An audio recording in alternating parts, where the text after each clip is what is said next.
Welcome to the new season of Breaking the 20%. I'm Lenna, CTO of Cocoon Creations, software engineer and geek. So today with me, I have the producer of the show, Andreas Phylactou. Hello, Andrea, Lenna. welcome. Thank you for the invitation. Are you excited for the new season? Actually, I'm excited. It's my first time that I'm guest at your show. We did one more episode together. Yeah, it was a long time ago. It was 3 years ago? 2 years ago. No, it was more. No, It was this in is the first season 3. So Nah. this is the third year. Okay, this is the first season of season 3. And yes, I am excited. You have many things coming, Yes. I've heard. So this year, we will continue with the stories as we did in the previous seasons. We will have interviews like we had before. And we are also kind of planning a new kind of segment. You want to talk about it, or is this a surprise? Okay, basically the idea is that we would like to start a bit of gossiping around tech news. Yes. Things like Elon Musk having way too many children. Things like Elon Musk must go home and never get a public, public platform ever again. Or the fact that the CEO of Telegram was arrested in France. Oh, yes, yes. So, tech has a lot of gossipy stuff. By the way, now that you're saying tech gossip, I recently read somewhere that Mark Cuban wants to buy Twitter back from Elon Musk. Mark Cuban never owned Twitter. Yeah. You mean to... I mean to just to take it away from him. He doesn't need to buy it. Elon Musk can destroy it. And, we will be done with it. Okay, since we are gossiping, I also heard that he really needs to sell a lot of shares from Tesla in order to pay for the debt that he created in Twitter. So let's go back to the story of today. And the story is about tech's industry original sin. What? Okay. It's like the Adam and Eve story of the tech industry. Is it random that I am the guest with the scene episode? I think it's a good story for you. Okay, shoot. We need a man's perspective in this story. Nice. Let me hear it then. So, in December 1953, Hugh Hefner, okay. positive for dramatic effect. So he published the first issue of Playboy magazine with Marilyn Monroe on the cover. And the main page of the magazine, the centerfold, featured Marilyn Monroe from a 1949 nude diary shoot that she had done under a pseudonym. Okay. In 1949, she needed the money. And she got $15, which is about $600 in today's money. Okay. So not peanuts. Yes, not that much of her money. For a nude photo shoot, it's peanuts. By 1953, she was really, really famous, though. So the photographer sold the photos to Western Lithograph Company, and Hugh Hefner bought them from that company. And this issue, the first issue, sold more than 50,000 copies, but she never got any money out of it. In fact, she said that in order to see the photos, she had to buy a copy. So no one sent it to her before? She had no idea. She never got any money out of it, but this is how Playboy started. Okay, that's a good start. So, have you ever seen this photo? I think I know which photo you are talking about. So, actually, I will show you this photo because I know you see something very different from me. Yeah, no, of course. I see this photo and I like this photo because this is a real woman. Yes, there is no Photoshop, no fixing. It has nothing to do with the role models that we are being presented today of what a woman's body should be. You can see all the little imperfections. Yeah, it's an amazing photo. So that's why it sold 50,000 copies. So in all future editions, the centerfold of the magazine had the same thing, which is, the playmate of the month, which is, a nude woman, and it's 3 parts, so you can cut it out and put it on your wall. Yes, as a poster. Yes. So there are famous playmates like Pamela Anderson, Anna Nicole Smith, Carmen Electra, Kelly Monaco, Lindsay Lohan. So the magazine stopped printing during COVID in March 2020. Okay. So we have we have 67 years of printing. Yeah. In all of these years, which was the Playmate that sold the most copies? Okay. Do I get like 2 or 3 questions to narrow them down? Ask as many as you want. Oh, let's do 3. Is she American or European? European. Brunette? Brunette. Monica Bellucci? No. No? She was a Playmate. I didn't know that. I don't know. I'm just guessing. Brunette, European. I can't think of any. The issue is from November 1972. Doesn't ring a bell. It's a Swedish model named Lenna Schublom. You have no idea who she is, right? No. I bet you that you saw this picture before, but you don't know. I will show you this photo later. Yes, not please. yet. Okay, it's a surprise. Yes. Thanks. But this issue sold 7.16 million copies. Why? Why was she that we don't recognize by name today so important to sell so many copies? We'll see. Oh, okay. This is a part of the story. Okay, great. So I will tell you about Lenna. Lenna was born on March 31st, 1951. Okay. After finishing high school, she moved to the US to work as a domestic helper for one of her relatives. Mm-hmm. And in 1971, she was living in Chicago. She was newly married and she was trying to make ends meet. So her husband at the time encouraged her to sign up with a local modeling agency. Okay. And she said, I was too short to do a lot of clothes, but I did some jewelry and some catalogs, and then I got in contact with Playboy. They wanted my mouth for a cover.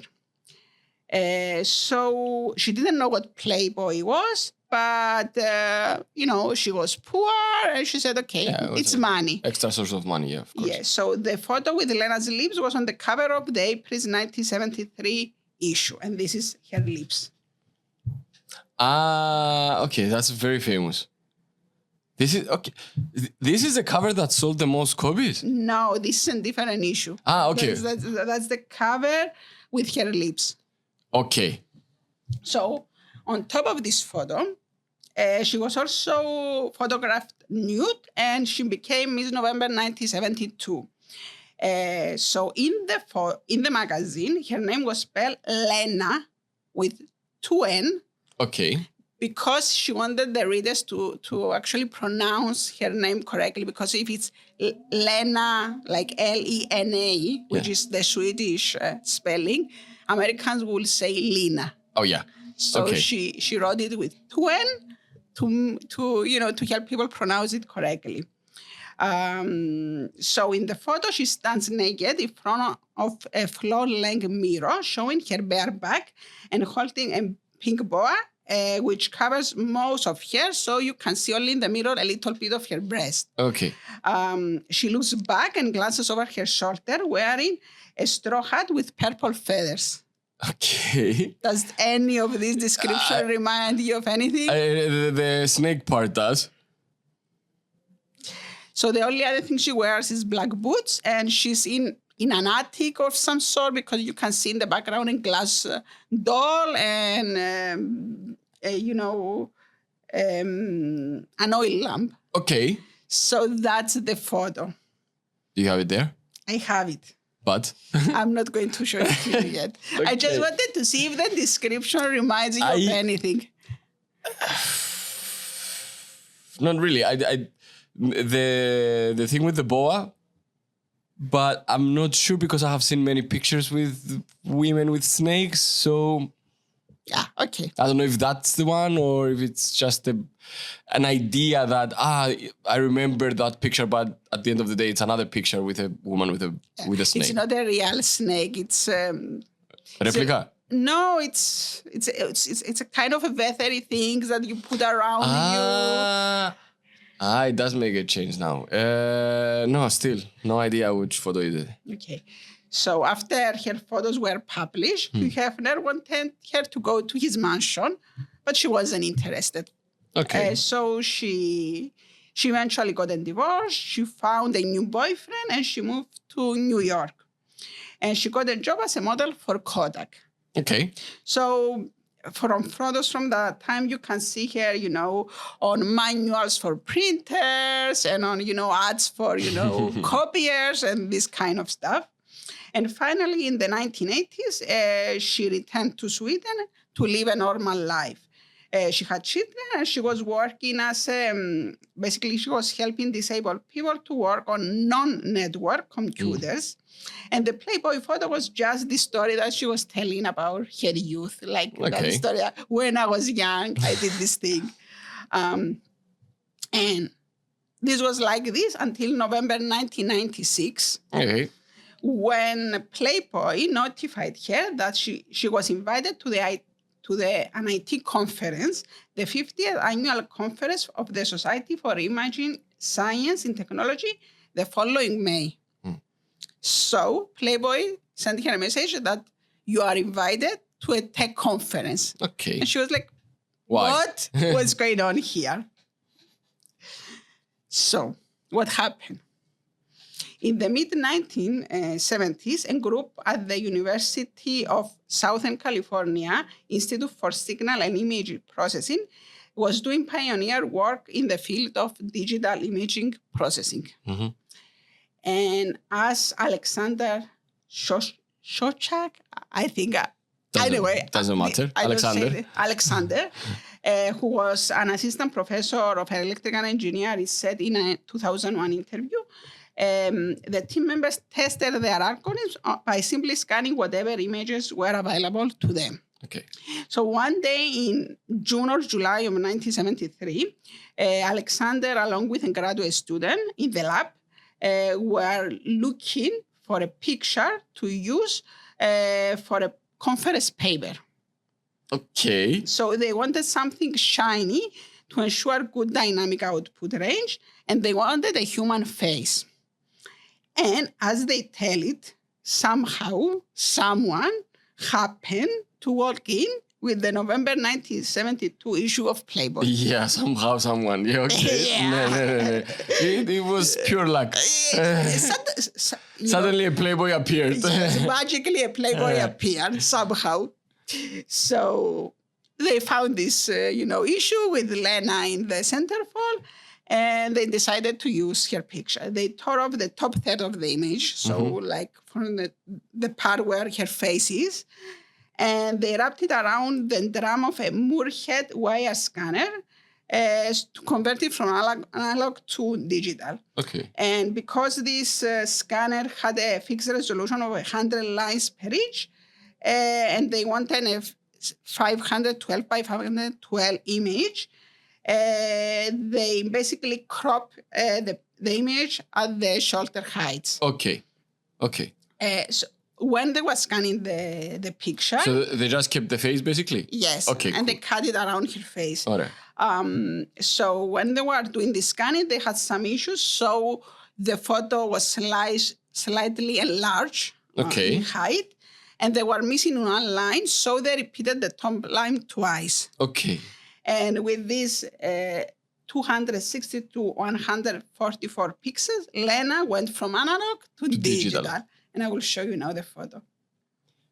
And I'm sure you've seen this before. Yes, many times. So this is the first digital photo? It's not the first digital photo, but it's one of the first. And why do you know this picture? Where have you seen this before? Do you know? Do you remember? No, sorry. This is the point of this picture. You are a millennial. You've seen it, but you don't know why you've seen it. In a product or somewhere?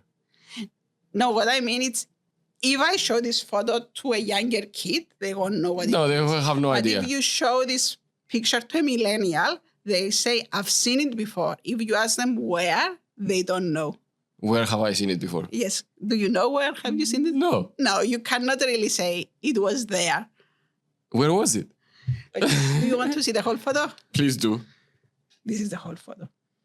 This one you have not seen before, I guess. No, never.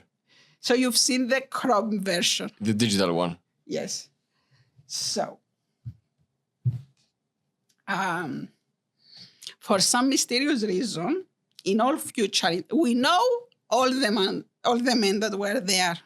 Recognize the day that the photo was scanned, we know who were the men in the lab. But for some mysterious reason, all the men that were there that day don't remember who owned the Playboy. Who owned the Playboy? Yes. They asked them and nobody remembers.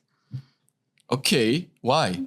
I mean, you are the man. You tell me why everybody has amnesia. Because no one cares who's the owner, but they only care for the naked pictures, I guess. No, I think they are all covering for the owner. I think they know. Okay. Yeah, but why would they cover for the owner? I don't know.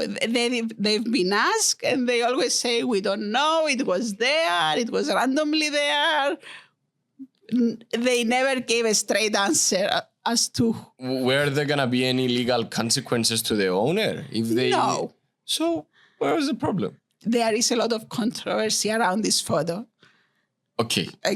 And we'll get to that in the story. But, nobody wants to admit that the actual Playboy was, their own copy. Okay. Okay. Thanks. The truth is that Lenna wasn't the first nude model or nude Playboy model that was scanned for research. In 1961, Larry Roberts, the chief architect of ARPANET eventually became the internet, used a 6-pic scan photos of model Teddy Smith from the July 1960 issue of Playboy to help demonstrate a new technique called image dithering for his master's thesis in MIT. Okay.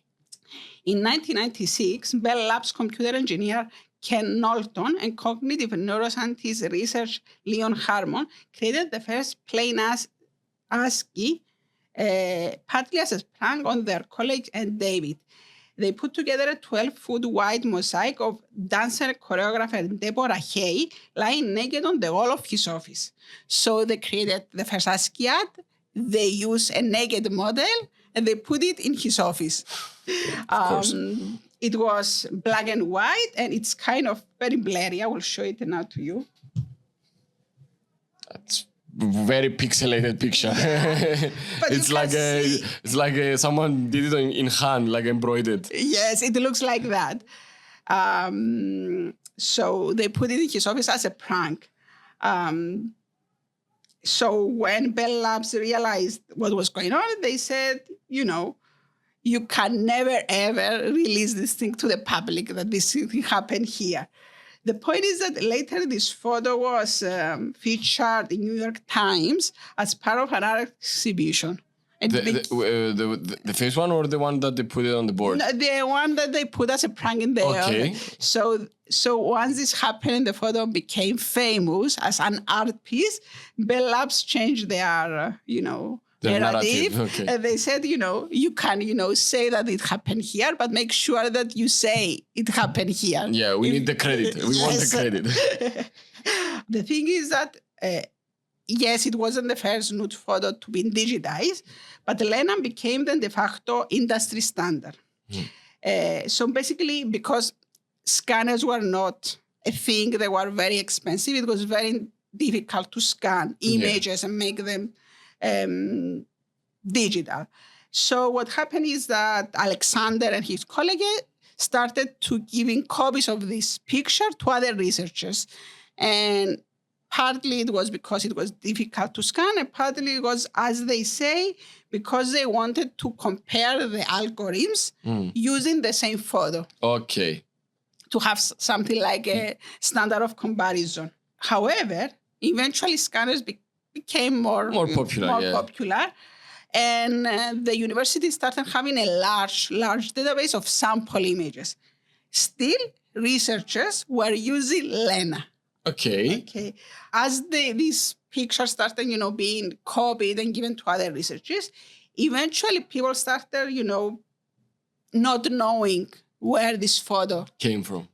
They didn't know that it was from Playboy. So people started referring this as the Lenna image with 2N, but they didn't know who Lenna was or where this photo came from. And it was one of the first photos uploaded to the ARPANET. Okay. And eventually it was one of the first photos to be uploaded on the World Wide Web. Okay. And that's why you know these photos. Because if you were on the internet in the early 90s, there were very few photos, but this was there. No, there were very few photos that were taking very long to download. Yes. It was a pixel, and Line you were by waiting. line. Yeah. And you were if a friend was sending you like a naked picture or something, you were expecting it to load. And if the internet got interrupted at that moment, If your mother picked up the phone. the download was stopping, so it has to go all over from the beginning. And it was a pain in the ass. Fortunately, I didn't care about this thing. Yeah, no, we did. Yes, because you are a boy. Of course. But why it was so... what was the word that you used before? Popular. Why did that magazine sold the most copies ever? Because the geeks Yeah. that were, seeing the picture, eventually they will realize where this picture came from. And So they went back to get the original. Yes, to see the full photo. Shit. So imagine being, this geek that, imagine the 1990s and the 1970s nerd guy that doesn't have, any relationship with women. And then you realize this photo I use in my research is a naked woman. So But I need to see the whole picture. Yes. Where So am I they getting will the whole go- picture? I'm going to buy the magazine. They were, tracking down the magazine and buying the magazine to see the whole one. I mean,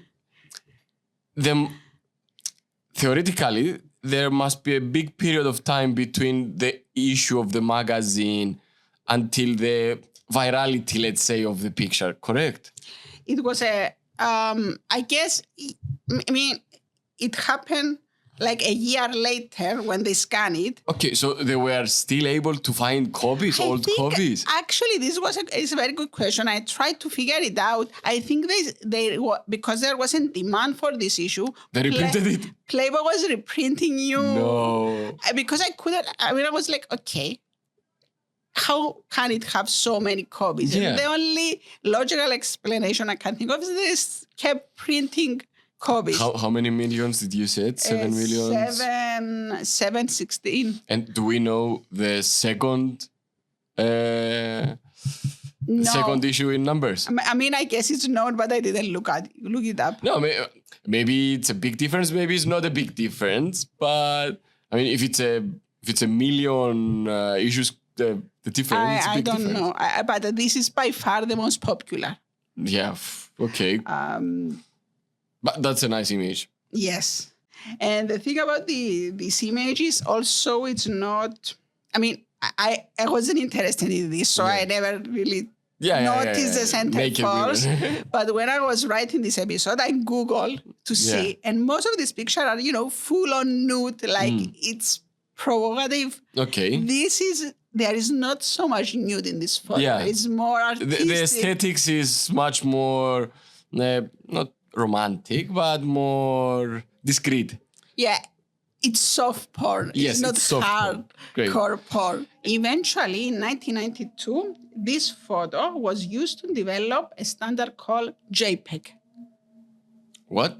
Yes, this is the photo that was used to create JPEG. The most popular file type for pictures. So JPEG is a compression algorithm that allows complex digital files to be transferred between devices and displayed on screens of smartphones, because a picture is, if you take every single picture, is a very large file.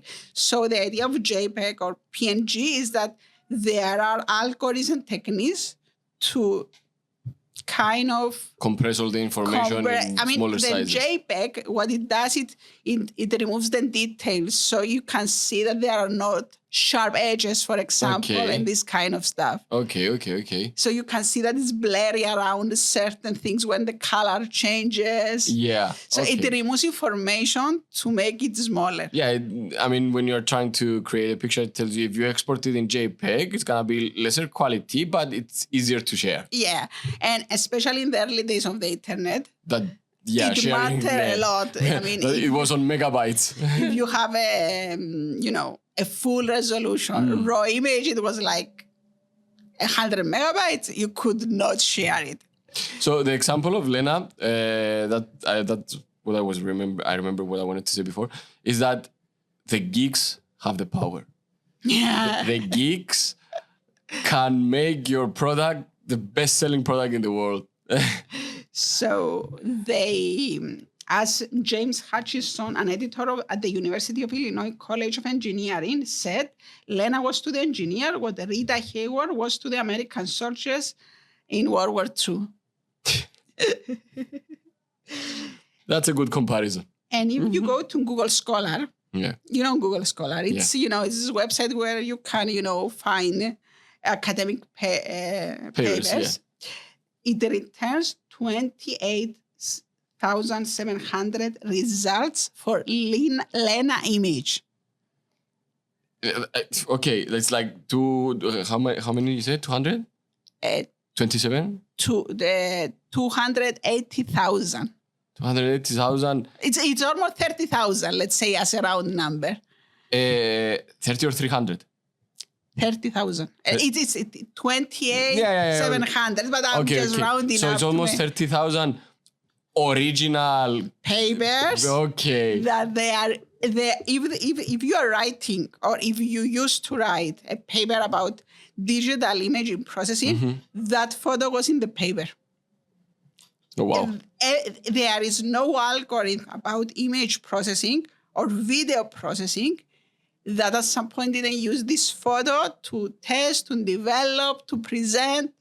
It was the de facto industry standard. Everybody used this photo. That's okay. That's by far probably the most popular photo in the world. And I was watching a documentary, and it said that this photo exists in every single digital image out in the world, somehow. And the most important book, if you are in the university and you are studying computer science, and you have a course in digital imaging, the book that is used, it has this photo in it. So it's everywhere. And I remember when I was in the university and we were having this, lesson, and we used this photo, and I remember that I knew that this photo was from Playboy. I didn't know why I knew it, but it was so people, knew where this photo came. It was like an urban legend thing. No. It was common knowledge, let's say, but still we used it in classroom. Yeah, it doesn't matter. I mean, there was no nude in it, so it was just cropped the face. But you know what happens? You know the origin. Okay, so what? That's the difference. You are a man, you don't care. But if you are in a class that it's you and a couple of other women and everybody else is a man or almost a teenager because you are 20-something. Yeah. And you are using this image, you can imagine what is happening in the classroom. Everyone is looking for the original. It's very uncomfortable if you are a young woman in this environment and the professor is using that image, because the boys know and you know. Okay. And you realize that you are the minority in this environment. Okay, I get it, but I still don't understand what would make someone uncomfortable. But if you say so, I believe you. It makes you realize that you stand down, that you are different. Okay. Because okay. You are not part of this joke that the boys are having. Or you are not... You're the subject, yes. in quotes. Of so you are joke. The object in this conversation. Yeah, okay, now I get it. It's bad. Yeah, sorry. But this is the point. Men don't get it. Women don't get it. I mean, if you wouldn't explain it to me, I was never going to think that, that might be, I don't know, insulting or... So, Lenna is known as the first lady of the internet, the patron saint of JPEGs, and the Mona Lisa of IT. She has all these titles. So if you Google her, you will see all these titles in somewhere. Okay. So another title of Lenna is what I said in the beginning, tech industry's original sin. And now it makes sense. So, Tech industry's original sin. I think that's a good title. yeah, it was given to her by Emily Chang. She's a Bloomberg journalist about tech. Okay. And when was that title given? Like, I think was recently or in it's the 80s, 90s? No, I mean maybe 10 years ago. Okay. Okay. Maybe a bit less. So it's a recent title. It's a good title. So for many, many years. Is Lenna still alive? Yes, she is. Okay. I will show her to you later. Okay. So for many, many years, neither Playboy nor Lenna knew about what was happening with the photo. So Lenna had no idea. The world of, research and, nerds doesn't cross with Playboy. Yeah. So Playboy had no idea until 1991, when the photo was used on the cover of the Optical Engineering magazine. And this time, it caught the attention of Playboy. Okay. Now, this is a copyrighted image, but nobody has ever asked permission to use it in 30,000 papers. So Playboy... Sue them. Sue the magazine. No, Playboy decided that we will sue all these people that is using the image with our... Yeah, 20 years later. Yeah. The engineers was like, they were in open revolt, this is Lenna, it's our. So eventually Playboy Back down. decided that they would license the use of photo for educational and research purposes. And Playboy... Just the cropped one though, yes? The square, the face yes. one. Okay. The Playboy said that we decided we should take advantage of it because it's a phenomenon. Yeah. So they decided, it's been 30 years. I mean, the 30,000 papers is the reason that Playboy sold like 7 million copies. So take the money and shut up. Exactly. We're doing you a favor. So in the 1990s, because of the internet, people started... Because in the previous decade, eventually people didn't actually know where this, photo came from. But because of the scandal with the Playboy and because of the internet, people started rediscovering the origin of the photo. And because of the internet, it was also easier to find Lenna. the actual nude photo, not just the cropped one. Okay. Yeah, because Playboy probably digitized all the previous issues. The geeks digitized the Okay. but it was there. I mean, if you went on the internet, you could. We didn't have Google yet, but if you knew what we were doing, you could find the photo. The issue became big enough that in 1996, the editor-in-chief of the journal IEEE Transaction on Image Processing, David Manso, wrote an open letter about the complaints about the image. Okay. So in this letter, he states that his assumption is that the image is so popular because A, it's a good testing image because it has a lot of colors and textures, etc.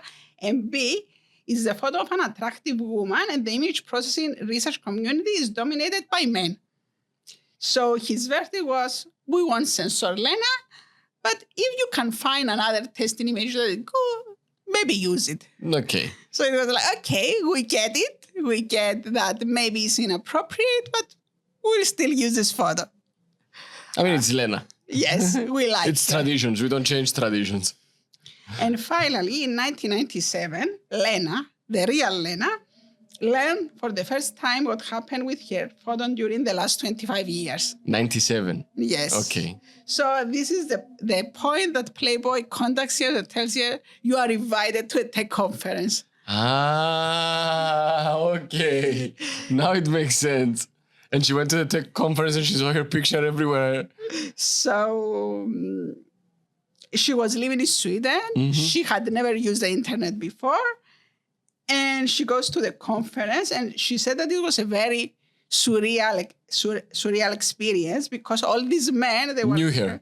They were coming to her, these male engineers, and they were saying to her, you exist. You are a real person. They had never considered that this is a real person. Oh my God. So did Playboy went told Lenna to go to this tech convention told her why. Yes. They explained everything. So when she went there, she knew that apparently my picture did something. Yes, but I don't think she realized the magnitude of the whole thing. And because these people, they was like, for them, she was a collection of pixels. Yes. And suddenly they had her in front of Real them. Person. And they, okay. Flesh and bone. Yes. She said that they were coming up to her and they were saying, oh, you are a real person. And at the conference, she gave a presentation about herself. She posed for photos and she signed a lot of autographs. Of the picture. For the gigs. Yeah, of course. And she goes, actually, she said, aren't they sick of me? After those so many years just looking at my face. You're like, you are here, they're Jesus. Like Deadpool said in the movie, the Marvel Jesus, Lenna was the geeks Jesus. Something like that. The Virgin Mary. So scientists, professors, and, they insist that when they see this picture, they see nothing but pixels. Yeah. And that's the justification that, we can use it. So it's like, it's not a person, it's just pixels. That's their excuse. But I want to tell you 2 stories that prove that, when it comes to that, women are always the object and not the person. Yes. So, first story. The year is 1987, and Jennifer is a different woman. Okay. Jennifer is sitting topless on the beach in Bora Bora. Okay.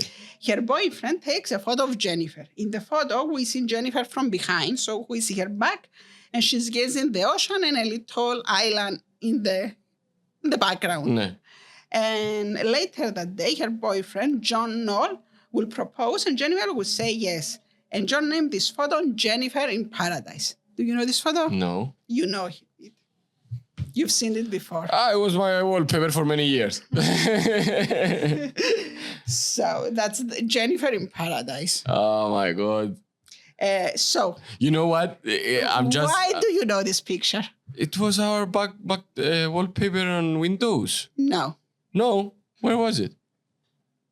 So again, you know the photo. No, but you don't know why. Why? I'll tell you why you know the photo. Because you're a creative person. And? I'll tell you why now. So the young couple was working, John and Jennifer were working at Industrial Light and Magic, Lucasfilm Special Effects Company. Okay.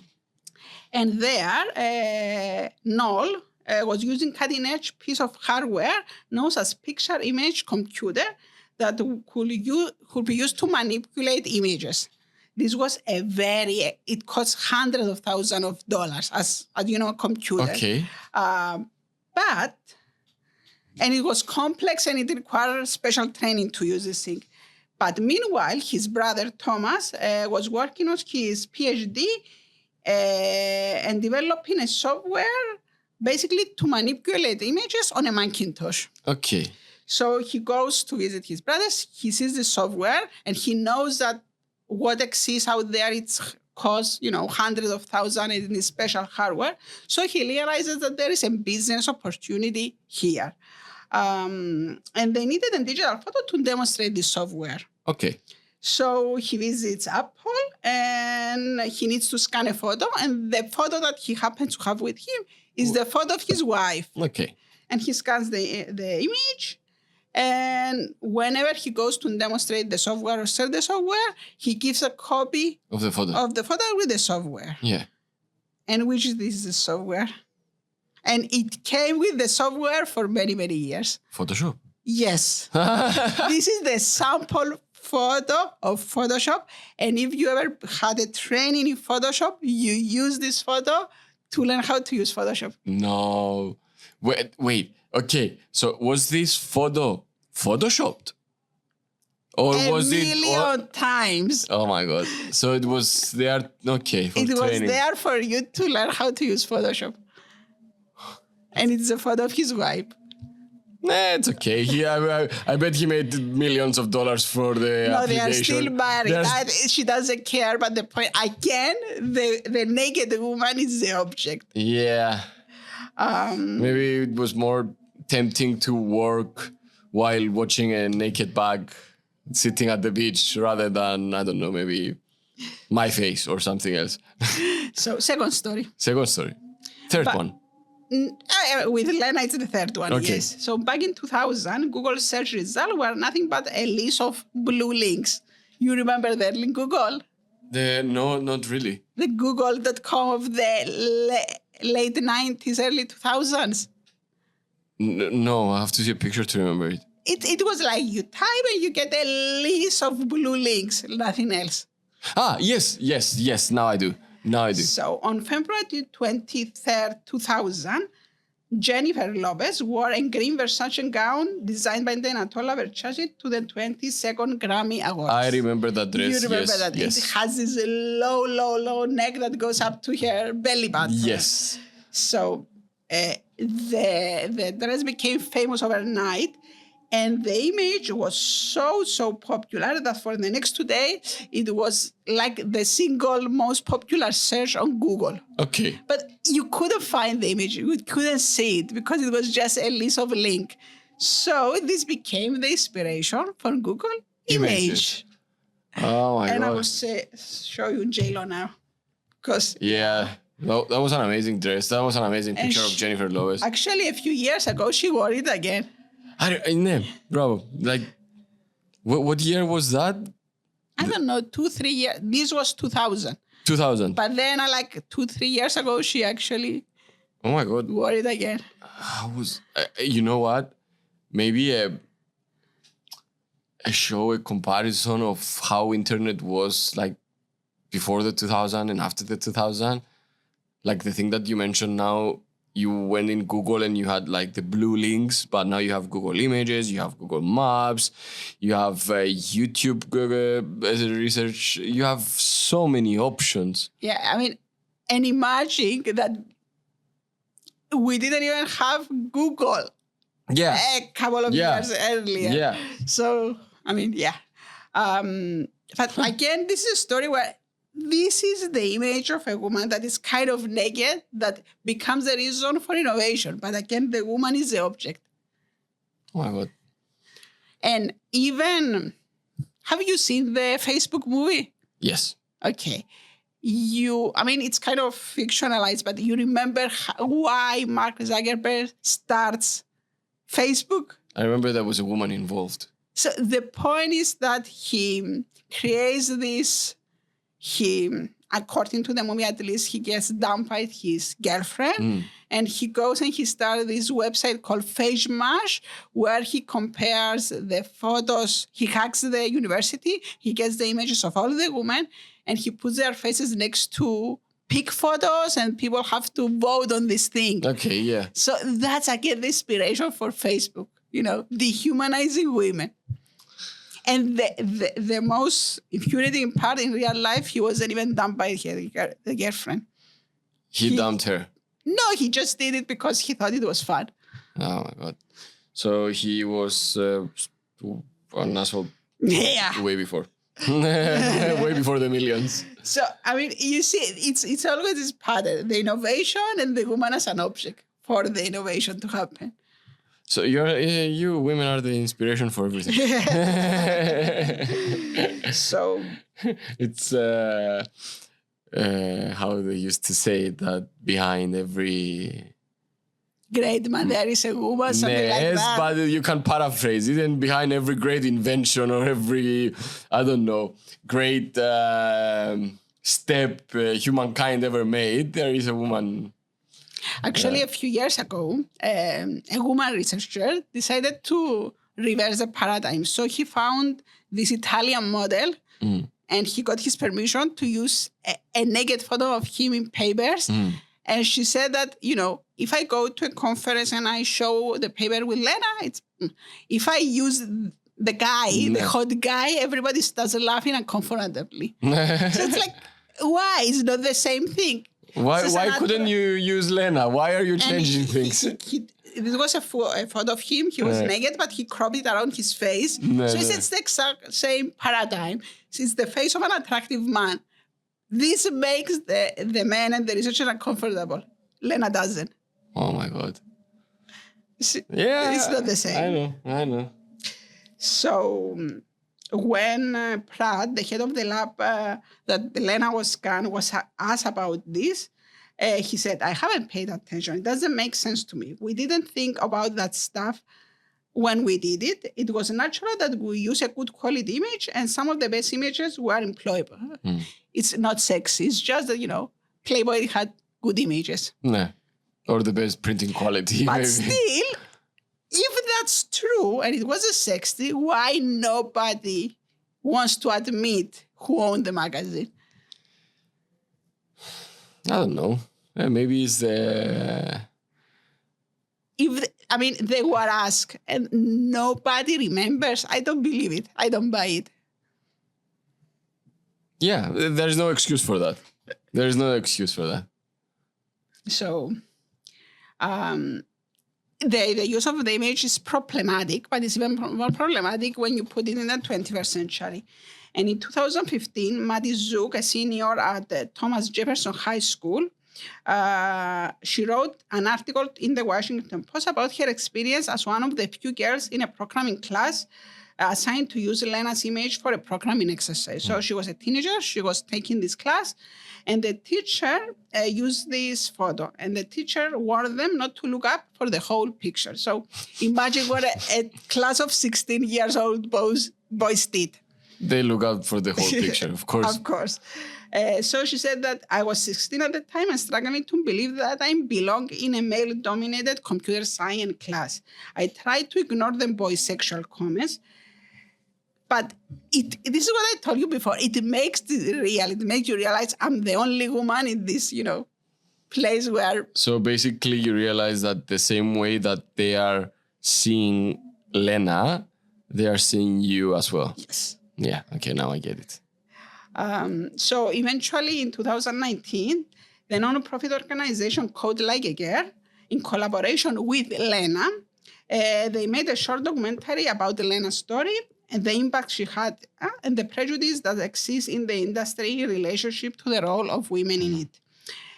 The documentary is entitled Losing Lenna, and Lenna says that she was once proud of this photo. For her, it was a moment of empowerment, this photo. Okay. And she was proud of it. The original one or the cropped one, you mean? The original one. Original. The fact that I was there in the 70s in Playboy. Yeah. It was, for her, it was it was an achievement. It was an achievement. But then she realized, what happened with the image. And in her book brought up, Emily Chang, the one that told the tech original scene. She said that this use, it can be seen as the harbinger of behavior in the tech industry. So it's it can be used as a way to predict, the sexist behavior that exists in the industry later on. And she said that in Silicon Valley, women are second-class citizens, and most men are blind to that. Yeah. And you can see it for all the small things. You can take something like... We don't see many women in Silicon Valley. You know Siri or whatever, yeah, of course. or Alexa. Yeah. It can understand your voice better than mine. Because you're a woman. Because it was trained to recognize a male voice. Because it was trained on men voices. Or you can take something like Siri, the original Siri, and if you ask her, I'm having a heart attack, which is more of a male issue, it would immediately tell you, call this number, do this, it will give you useful information. If you say, I'm being attacked or somebody raped me, it will say, I don't know. I don't know what you mean. No, really? Because it's the point of view the of data that was inputted by men. Also, the point of view of the person, creating this is they don't think about it. They think what's important and it's their, problem. Or, for example, the first Apple Health, it could track how much alcohol you had in your blood, but it couldn't track the woman's cycle. So, I don't think it's on purpose. It's the point of view of the people building this stuff. No, they don't realize the importance of having balance, of respecting the other gender, I don't think it's respect. I think because if you take 10 men, what is important? how drunk I am. Yeah. They won't think of, about the women's health. Yeah. Do But you think about why- it? It's natural. I mean, it's not. I do, but why we don't see more women in positions of power in Silicon Valley? That's the whole point of the podcast, right? Yeah, I know. I mean, there should have been. We've seen women rising into key positions in many industries lately. Why not in the tech industry? Because it's built to exclude women in more than one way. And most of these ways are invisible, like this one. Okay, yeah, you're right. So then documentary ends with a call to individual companies, universities to stop using this picture as a way to achieve equal representation, engagement, and respect for women. And the last scene of the documentary is the 72-year-old Lenna of today holding the photo, the famous photos. And she says, once upon a time, I was the centerfold of Playboy, but I retired from modeling a long time ago. It's time I retire from tech too. Let me show you the Lenna of today. Oh, she's so lovely. Yes, she's an old lady. And in the documentary, you can see her. She kind of struggles walking. You see the picture of her grandchildren. How old is she now? 78? She was 72 in 2019, so... I don't know, 77? 76, 77. Yes, something like that. But you see, she grew. Yeah, She had a full life. But in that image, it's that You know what? is stopping time. Imagine if she had realized the success of the picture way ahead and not like 25 years later. What would have been the course of her life? Maybe. But she never, even if she knew, she never made money out of it. She made money from the, original photo. She never made money, of course. Not even Playboy made. I mean, she was already mature, and she already had grown with more, not values, but with a different point of view of life. Yes, she had a life. Yes, she had a life, exactly. If the exposure and all this fame came sooner... The thing is that she's not famous. The photo is famous. I mean, you knew the photo. Okay. You didn't know her. Okay, let's say we had that today. Yeah, and a girl that has a picture of her gone viral, her life would change drastically. But this is a bit different because she wasn't popular. It wasn't her. It was those, pixels. Yeah. People didn't even realize. People were telling her, "Are you real?" They didn't even consider the physical existence of her. Yeah, it's just a face. It's just a face. It's just a female face. Okay. 5 years later, in April of 2024, so 5 months ago, Terry Benzel, the vice president of the Institute of Electrical and Electronics Engineers, announced in a notice, starting April 1st, new manuscript submission will no longer be allowed to include the Lenna image. So basically, they issued a directive that if you submit a paper with this image, we will not accept it. Okay. Finally, after 50 years. More.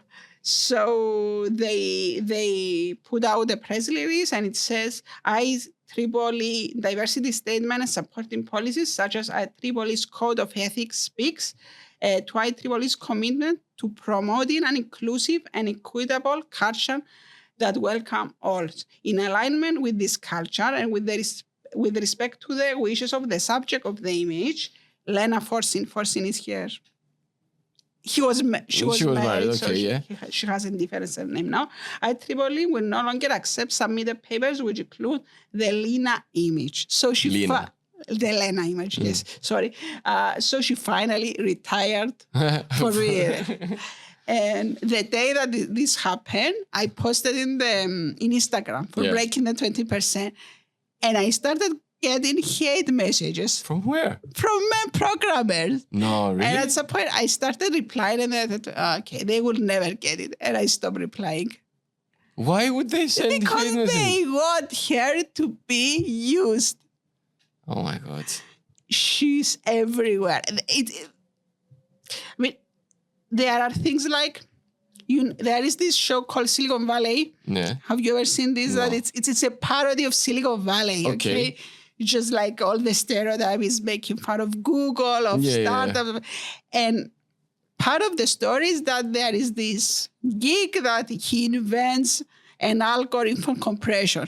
And you can see in the background like an Easter egg in more than one scene, this photo, like he has it framed in his wall in his bedroom, or another character has this picture on his text. So it's like, it's everywhere. That's very interesting. So that's the story. That was a great story. Thank you very much for that. That was actually one story and two halves. Yes. Let's say, okay. No, the story of Lenna especially, it's very, very interesting, and it shows how different the world was like a few years ago. That millions could know you, and you have no idea about it. I guess in a way it's good for her that she didn't know about it. Yeah, definitely. But it's also sad that she was completely dehumanized. Like she became an object. Yeah. Like that square image. She was just an image for most of the people. So thank you for being on the podcast. We need to thank obviously Black Lemon for hosting the podcast. More than happy. You for being the producer, Chrysanthi for the editing. For the editing, yes, Who of else course. work on this? Let us. Tassos is doing now the new graphics for the new trailers. Konstantinos Psilidis is handling all the distribution and the promotion, and he's working very hard for the new website. So yeah, that's it. So thank you very much. Thank you for hosting the podcast, obviously. And bye. Bye-bye.